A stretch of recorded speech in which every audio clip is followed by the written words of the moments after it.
handisi kutombofara kana pisi 1 chaicho. Matadzei zvamakaita hamusi kuzviziva. Inzwaika Chiremba, imimi muri munhu akadzidza handiti. Zvamakandiita zviya pamurume wangu ndizvo. Kupanga paine vanhu vari paya, handipakanga maya muri vari.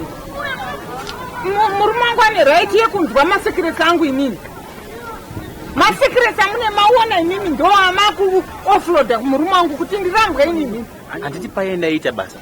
Kana maroora na imimi ndimi munotika nyama imwe chete. Nyama imwe chete yekutaura masekiresi angu murume wangu aripo. Zvese izvo zvakangoitika muri pamwe chete. Saka iye zvinezvi chapo ndechipi makandiparadzira imba yangu. Muri kundiparadzira imba yangu inini. Handisina kana mufaro kana rugare pamusana penyu. Endai kumba kwenyu munogadzisana nyaya dzenyu. Nemurume wenyu muri vairi mugare mese. Inzwai Chiremba, makatondikanyira upenyu hwangu. Zvamakatondikanyira upenyu hwangu ka. Ini ndaisokuvhimai. Kuti imimi makatoratidza kuti muri kuda nezvangu. Inini manje ndoda imimi. Ehe.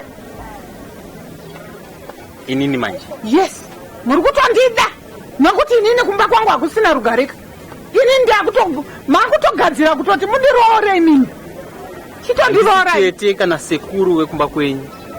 Vanogadzirisa nyaya dzenyu. Endai munovatora ana sekuru venyu uko. Nana tete venyu mugadziriswa nyaya dzenyu idzi. Muenda kumba kwenyu. Regai ndikutaurirei Chiremba. Inini chandakatonangana nacho panguva ino ndechekutoti inini handina kwandichaenda. NdatoChiname pamuri. Because inini kumba kwangu hakusina mufaro, hakusina rugare. Inini handina kumakurumbira. Endai mugadzirisana nemurume wenyu mugare mese pamwe chete. Izvo zvinini nemukati. Akangakumbira kubatsirwa ndimi kwete inini. Ndakaida kukubatsirai, ndaikubatsirai. Ndizvo makanga mati muri kuda imimi. Handi maida kuziva kuti mwana ndevani. Saka muri kutaura kuti hamusi kunzwa zvandiri kutaura pano. Ndati inini kumba kwangu handisina rugare. Saka indatowo mukadzi wenyu. Makutonondiroora. Handisi sekuru kana tete vekumba kwenyu.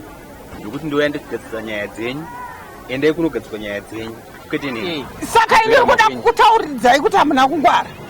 Ini handisi kubuda motikari mako kusvika waronga kundiroora.